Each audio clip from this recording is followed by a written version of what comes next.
Well, hello everyone. My name is Anne. You're watching Art on the Creek. We're in my backyard today because look at this little cutie pie on our bird bath. It is a black-capped chickadee, and we have a lot of them here. However, they're really quick, they're very shy, and they don't sit still for a photo. But I did get some video footage of him before he disappeared into that tree, and I think the finches like to run him off because they kind of are the boss of the feeder until the squirrel comes by.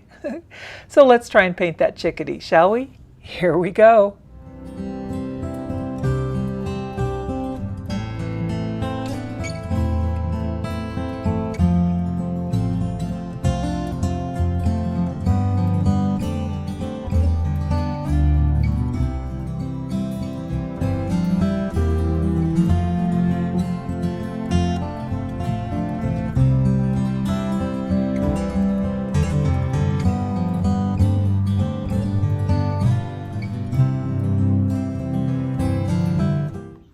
I really wanted to take you guys to one of our beautiful state parks today because the weather is so cooperative, but things are going on in our family right now and I need to stay close to home. So let's just be in my backyard with this new set. Now there are a lot of colors in here. This is by Phoenix and I've enjoyed their products before. In fact, I've got a playlist of all the Phoenix Art Supply reviews that I've done, and I'll put a link to that at the end of this video. This is their watercolor pocket set of classic tones, all in one set, and you can see how the palette kind of expands out. Now, as I'm opening this, I'm assuming that that palette is going to fold out, but it doesn't look like it does. So let's see what this is. This is something totally unique to me. I haven't seen anything like this. But let's just discover it together, shall we? This looks very interesting. I've never seen anything like it before. The plastic looks like it's pretty good quality. If you are familiar with the Derwent sets, the watercolor sets, the plastic feels like that. I don't know what kind of plastic it is, but I think it feels pretty good. This little thing, I think, yeah, okay, it goes in there. I hope there's more of those on some others. It says that you can use the underneath space of all these palettes for storage. So it's got all the colors here. There are 48 half pans in this set. I just want to see how this goes together because I don't want to break it when I'm trying to open it. Okay, I think I get it. It's like a twist motion. They're stackable and there's a buckle on there, they call it, but you twist. So let's just see what they mean. It looks like you kind of touch it to the middle and then twist. And then, like I was showing you, the underneath portion of all of these palettes can be used for storage, which is kind of unique. I think they just come apart though. That's what I was trying to figure out, is how to get them apart. Let's first of all take off these. I want to make sure I'm not breaking anything. I want to be really careful here. Yeah, okay, so this piece also is just going to pop right out. It's in that little side slot there. The sponge is on here. It's very, very dry. I hope that will change when we get it with water. Let's see what the paintbrush looks like. Oh. Okay, this is pretty nice. I like it. It looks like it's got a really nice point, and I don't know much about the fibers of the paintbrush, and I also don't see a size on here, but the point looks really nice. The only thing I'm kind of bummed about, can you see all those scratches on there? I'm a very tactile person, and I don't like it when things don't feel right in my hands, and on that lid, it seems to be really scratched. But the filament looks great. And I like the little touch of wood there. I'm assuming that's wood on the part where you would have your hand, so that's nice. Okay, so here's one. Let's see, and I think these just kind of snap apart. Yep, there they go. They're all coming apart nicely.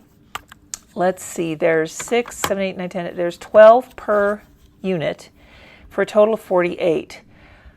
It's a lot. Right now, as I'm looking at this, I'm thinking, oh my gosh, I'm overwhelmed. But that's okay. Let's just keep going. I know that the lid is the amount of mixing space you have. And frankly, right now, I'm not seeing any additional mixing space. So that could be a challenge. Now, when I take these off, what I'm thinking right now is I don't know where I will be able to see the names or the pigment numbers. So let's just try and fiddle with this for a little bit. Let's see how this works with this, how they go together. Okay, so you have to put the little petals together and then you twist it like that. And then it forms this unit. Okay, I can see that, and it just snaps right apart.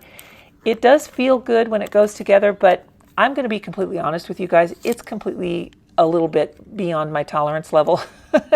It's too futzy for me. I really like just a palette that's just going to act like a palette. I don't want to have to play with something that's too gadgety, because in my experience, whenever I hold something that's really gadgety in my hands, it breaks, it doesn't come, it doesn't stick together. And again, I'm fully willing to admit that that could just be me. It could just be my clumsy self. Trying to figure out where to attach the sponge. I guess there's several locations you could attach it. But in my experience, this type of thing is something that I probably will never assemble like this because it's just too much to deal with. I would prefer to just keep them separate. This cup, though, I'm going to say a hard pass on this because, okay, there are other ways to put it in. And as I played with this again later, I realized that there are better ways to put this cup in, but that silicone is so flimsy. There's no firm base to it whatsoever. So for a silicone base that you're going to put water in, even if it's in this ring holder, I feel like it's not going to work very well. It's going to spill. If you've used this palette and you have a different experience, let me know, but I prefer to use my regular water cup that I have in my plein air kit, and you'll see that. This thing, though, I feel like it's way too flimsy. It's way too lightweight. If I were out on a hike and I dropped that, it would just be gone. It would bounce down the mountain so quickly. So I just don't really think it's all that of a good idea. This sponge here, you can see it's so hard. So hopefully when we get it wet, it will be a little bit more supple. But that's a nice base to hold onto the sponge. I like that. And I guess it could clip on there okay. But I'm just a little bit concerned. Now, I want you to know that before you see the next part, I did find this in the box later. It does come with a swatching card, a palette swatching card. However, the swatch card does not fit in the palette. It doesn't fit in the underneath. You would need to cut it apart and trim it, which you could. But what I decided to do instead was to go ahead and just draw out my own set of shapes. So let's speed through this part and then we'll get to the swatching. As I'm drawing this out, you would think I've never drawn a square in my life because I just really ended up drawing some weird shapes. But I think in my brain, I wanted it to be 3 by 4 instead of 3 and then 2, 2, 2, and then 3. And my brain just took a second to grasp how these were set up. But once I got it, it was fine. It was just a weird little thing that my brain does sometimes, just had a little old person glitch there, and I ended up being successful. But some of these squares, I was like, what am I doing? That's not even a square. Does that ever happen to you guys? You just get going and it just gets kind of bizarre. I'm going to take this apart, and then we're going to take a look at these the covers that are on here. Let me just stack those up. And I will be honest with you right now, I'm a little bit frustrated with it already. I don't like that I have to stack and unstack and take apart. And like I said, for most people, that's probably okay. You probably can handle having a palette that is put together in parts. I just don't like that. It's just not my cup of tea. I'm going to go through and label all of these in my very chicken scratchy handwriting. So let me speed through this part too, and then we will open up the plastic off of the paints themselves. And again, this step is entirely unnecessary, but at this point in time, I hadn't yet seen the swatch card. So don't feel like you need to copy this over in your own sketchbook or make your own swatch card. You can, but I was kind of surprised that they didn't include a swatch card when, and actually I'm wrong, they did. Let's take this off. It says lift here, so I'm going to pull this sticker off, and I'm very disappointed that it's a sticker. I don't like that the paint pan stuck to it. I'm hoping that there's no residue that's left, and already I can see on the white plastic that there is some adhesive residue that is left. I'm just going to fold that over so it doesn't stick on my table. I really don't like this. This is very frustrating to me. I wish that what they had done was put a piece of vellum on there that is just something that lays on top. I don't think the adhesive is necessary, and I really didn't like that it stuck to the paint pan there and that it pulled the paint pan out a little.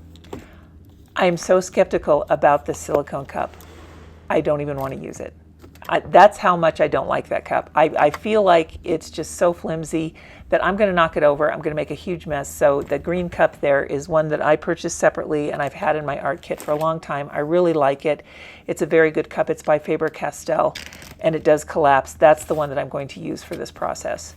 So let's go ahead and see what the sponge does. And I'm sorry, this might be a little bit out of frame, but what I'm doing is I'm taking the sponge out of here, this hard sponge, and then I'm putting it in. I've never seen these before, but I guess since I've made this video, these are kind of like these hard sponges you can get that are very small, and then when you put them in water, they expand a little bit, and then they get very soft. So I think that's exactly what's happening here. And I'm sorry, again, it's off camera, but you can see me kind of working with it with my hands. And there, now you can see it's very supple, very soft. I've wrung the water out, and I'm just going to set it back in this little holder that it has and set that down. And I like it, it's fine. I don't like spraying my paints when I first get them because I want to test and see how they do in my climate. I live in an exceptionally dry climate, and one thing I can say for these that I am delighted with, like genuinely thrilled, is that they re-wet very, very easily. I didn't have any trouble getting any of these going, and just really had a delightful time doing these swatches. The selection of colors that come with this are really quite nice. Let me read them to you and I'll speed this up a little bit. So what we have here is a lemon yellow hue, jaune brillant light, cadmium red pale hue, and then a gamboge hue, cadmium red hue, and then I think I'm going to do the cad yellow. Yep, cadmium yellow hue is next. And then this one coming up is a Scarlet Lake, and one of my favorite colors, and this one does not disappoint. Next we've got the cadmium orange hue, and then right below that will be a cadmium red deep hue, which I actually like quite a bit. I'm not a big cadmium red fan, but I like that one. Cadmium yellow pale hue, and then a vermilion hue. Vermilion's a nice one to have. And then finally we have the alizarin crimson hue.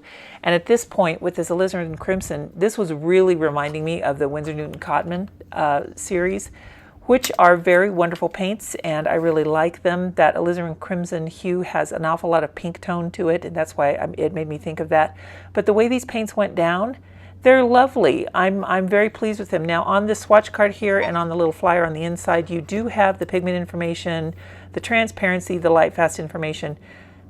These are priced as if they were a student set, so I would not recommend using these on a professional piece that you're going to hang up on the wall or you know, do as a commission is what I mean by professional. If you're going to get paid for it, I would definitely use brands that have a much stronger pedigree. But I feel like if you wanted to do a light fastness test on these, that would be really great. In fact, if that's something you guys are interested in, let me know in the comments and I will fill out this swatch card that I found later and I can put it up on my window and we can just see how well it does. I will do a control where I put it in a dark space. For instance, this closed sketchbook, I'll compare the swatch card to these and we can check it in about 3 months and 6 months and then a year. If that's something that you guys are interested, let me know. I'm happy to do that, that test for you. So in this next little tray here, let's see, these are kind of the blues, I think. Yes, so we are going to swatch these out, and there's some fun colors in here. The Verde blue is one that I'm not quite familiar with, although they call it a PB28. Which is a lot like cobalt, but it's so light. You'll see when it comes out. It's really a really pretty color. And I'm looking on here to see what this one is. I can't read it. The black on this dark, I can't read, and because it's too dark. So it is ultramarine, which is great. I'm pleased that there's an ultramarine. And I think that is it. I think I've got everything labeled on here. There's one more that I can't quite see, that color number 498. And that one is called Mauve, or Mauve, however you want to pronounce that. So let's try and peel this sticker off, and hopefully there's a paint coming out. That is so frustrating, you guys. Hopefully this one won't leave any residue. There's another paint that came out. When that happens though, that's really not all that big of a deal. You can just put a couple drops of water in and your paint will stick back into your pan. That's kind of normal. Things shrink after they've been extruded and put into pans. But I really hate the sticky residue. I'm going to have to go back in and clean it up. I didn't do that at this time when I was labeling these and doing these swatches, but I'm going to have to go back in and clean up that sticky residue because it's just, again, tactily, for me personally, it may not bother you, but for me, that's something that is kind of like you know, fingernails on the chalkboard or whatever phobia you have, being around spiders or something like that. I just can't handle that. Okay, so let's talk about these beautiful colors though, because these I definitely can handle. Permanent Rose is the first one. Then I'm going to clean this up a little bit because I made a mistake. So let's use the sponge to clean that up. And now we're going to put some of this purple lake down here. And I like the lake colors. It's kind of, the lake is a method of how the pigment is extracted from whatever the source is. Now look at this one. Look how white that comes up. At first I was a little bit concerned. I was thinking it's going to be very chalky, but it's not. It's just this beautiful, very light blue, which is almost like a lapis lazuli. Now, I've never heard of Verde Blue. If you guys have heard of it before, I've certainly heard of PB28, but it usually doesn't look that light. So really a neat paint, and I'm looking forward to using it. That purple one there is mauve, and then the next one over we have is a dioxazine violet, which is a great one to have. And then finally ultramarine. What would a paint palette be without ultramarine in my mind? I think that one is really essential. Up here on the top right, we have Rose Madder Hue, which is a very nice one to have, a really nice, cool red. And then we have Cobalt Blue Hue. Whenever you see the word hue on your paints, what it means is that it's not the actual item. It is from what I understand, it's a chemically made, a man-made replica of cobalt. So it's not real cobalt, it's Cobalt Blue Hue. And that is done to save some money, and there's a lot of great paints that come out as hues, so it's certainly not a negative. Cerulean Blue Hue, and then turquoise. Really like that turquoise. It's almost like Da Vinci Sea Glass. Phthalo Blue, and I'm just going to put a tiny bit down here and then bring it over with water because it's so staining, which is very typical of phthalo, and I just wanted to see how light it could get. And then, of course, we have a Prussian Blue, which is a great color to have as well. I really like this little section here too. I like this little palette. I like the selection, the curation of these colors here in this little grouping. And so far, I think we've got some really bright, vibrant paints. I sure hope they continue to paint out this way, because right now, as it stands, I do enjoy the colors quite a bit. Well, as I'm moving through labeling this particular group, this set here, once again, I think the color selection looks like it's really quite nice. Some of these I think are a little bit extra. You really don't need them. But I think that a set like this, whenever you have a set of 48, I really think it's aimed at more of a beginner who maybe wouldn't want to mix the colors. I'm really accustomed to working with a limited palette. At the most, I like to have 12. But this is a really nice set if you didn't want to mix or have to think about mixing. Again, we've got the residue to deal with, so that's still... It's kind of sticking in my craw, guys, about this, the residue sticking on here. But the brush, I love the brush, by the way. The brush is really nice, and these paints are really quite lovely. So let's see what they include here. We're going to start with that emerald green, and let's see, next up to bat is the phthalo green. And then we've got a permanent green light, followed by a viridian hue, olive green, which is a very nice olive green, hooker's green dark, sap green, and then we have a hooker's green light, raw sienna, and then coming over here we've got a leaf green, and then a permanent green dark, and finally a yellow ochre. Now of the greens, I feel like a lot of them are a little bit extra, meaning you really don't need that many greens. However, you can mix greens, but you can mix a lot of colors. And when you're talking about a set of 48 half pans, why should you mix if you don't have to? You can see when I'm trying to put this on the side here, the two I've already connected together kind of come apart. This could be me. I am fully willing to admit that it could be me and my clumsiness, my clumsy hands, but now I've got paint on my hands from trying to put these together. There's just a lot of negatives to this setup. And I don't want to harp on it, but I just really want to be completely transparent about what I'm experiencing here. And that this was, in fact, a little bit frustrating for me to use this particular setup of a palette. The paints, though, I promise you, I really liked the paints. So let's label the next section and then talk about these final 12 here. For a kit that is meant to be taken out and on the go, I feel like it's not compact enough. It's not practical enough. When it's all spread out and connected together, there's no handhold, there's no thumb ring, and in my experience, the little twisties, the clips, they didn't hook together securely enough for me to trust that it would stay put. and you'd need an awful lot of space if you were to set this down. I think if you're working from an easel, it would be kind of difficult to juggle all of this. So keep those things in mind. If you're going to use this in your studio and you just want to have something small for storage, this would work great. But as a plein air kit, I don't know. I would say no on that one. I think that it's just too much to deal with when you're out on scene, because there's so many other factors that I think adding this complication is just a little bit unnecessary. But once again, the paints are lovely. So let me tell you about these colors here. Okay, so first up we've got raw umber. Below that is light red, and then we have indigo, which is another one I'm really happy that they included.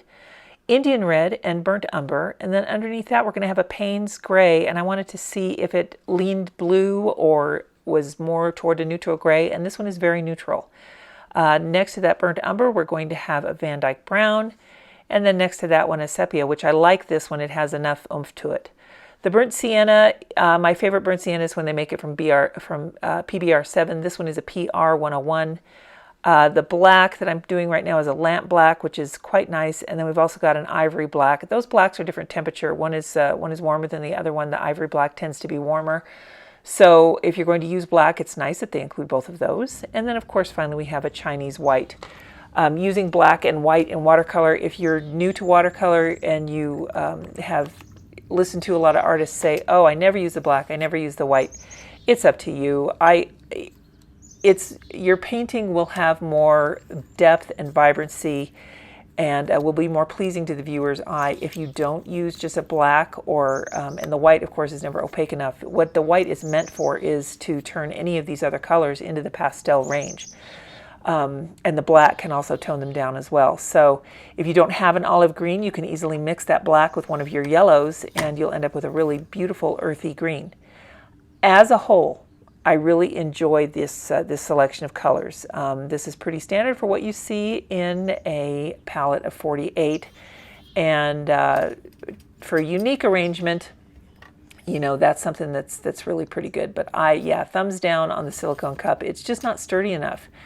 And if you put it in here, whoops, okay, so I've pulled it down too far. Well, I guess it kind of sets in there.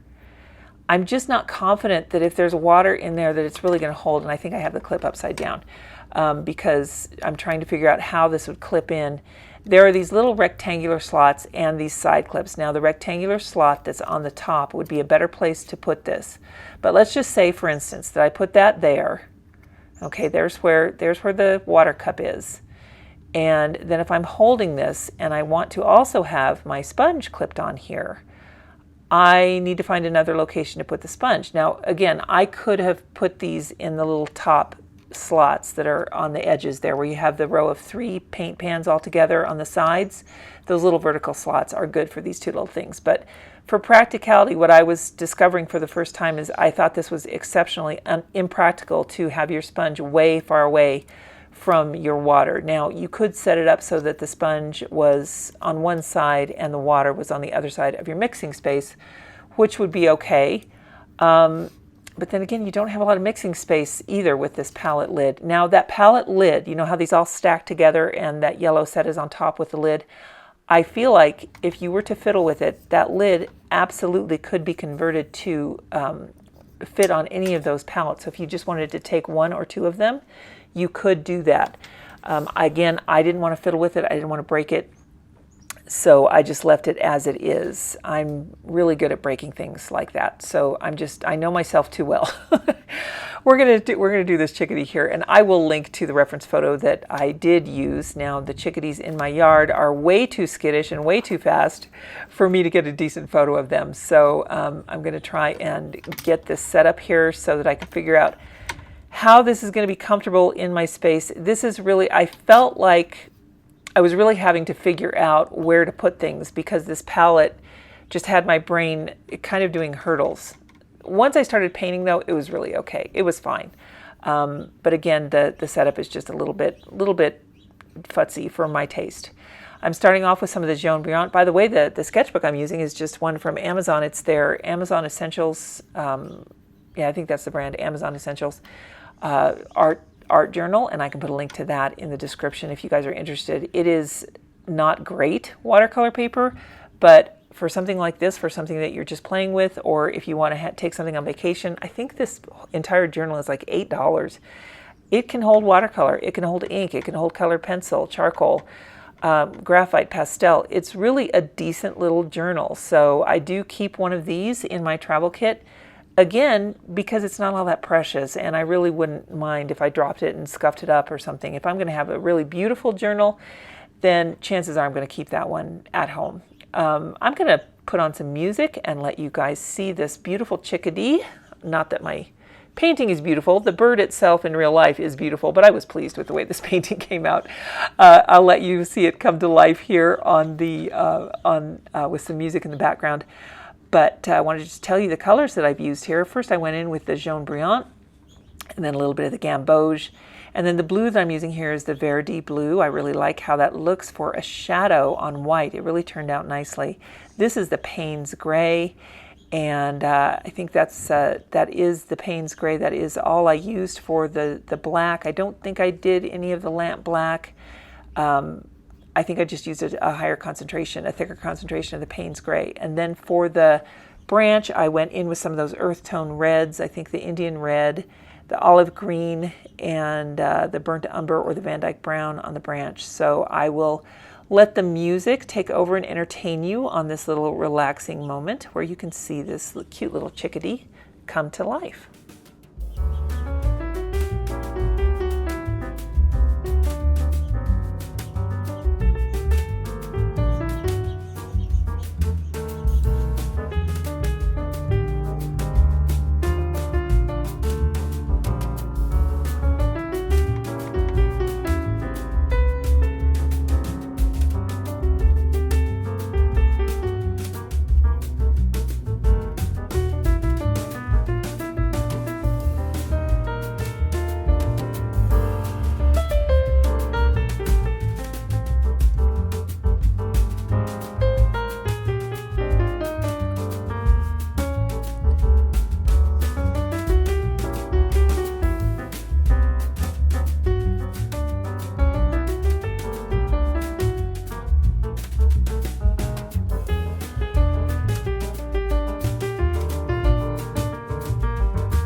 Well, I think you could see I was riding the struggle bus a little bit on some of those splatters. I could not tell if they were landing on the paper or not, but they were. And then just finishing this up with a little bit of line work. And I have to tell you guys, this was just a pleasure to do.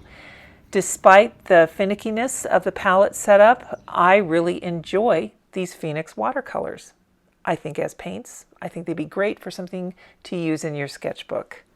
So overall, love the paints, not a fan of the palette. In fact, I've got some aftermath footage here for you to see what happened when I was cleaning up. As I was cleaning up, I just wanted to note that they do have the pigment information listed. There we go, in this little flyer. I'm going to hang on to this flyer just for this information. What I ended up doing with the stickers is I put them in the sketchbook. The sketchbook is not too precious. It's just an Amazon sketchbook that was, I think, $8 for the whole thing. I like the paper though. It's really, really nice, and I like the way the chickadee came out. I like the way that the paints show up on the paper. But when I was putting this thing away, you guys, oh my gosh, I was twisting it apart, and when I twisted it, some of these pans fell out. So now I have to figure out where they go. There is a cadmium orange hue, which I think is this one, and then a vermilion. I'm gonna have to swatch it out again and see which is which. Because we've got the cadmium red hue, this is supposed to be Scarlet Lake here, and then cadmium deep hue. So let's give it a shot, and let's see. This one is probably the vermilion. Yes. Yay. Okay, got that back in there. They don't stay in very well, which would go on my list of cons.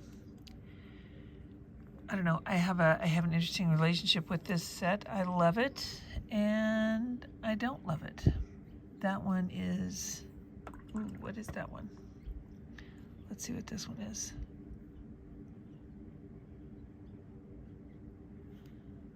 I think this is the Cad Red Deep, and this is the Scarlet Lake. Let's see if I'm right.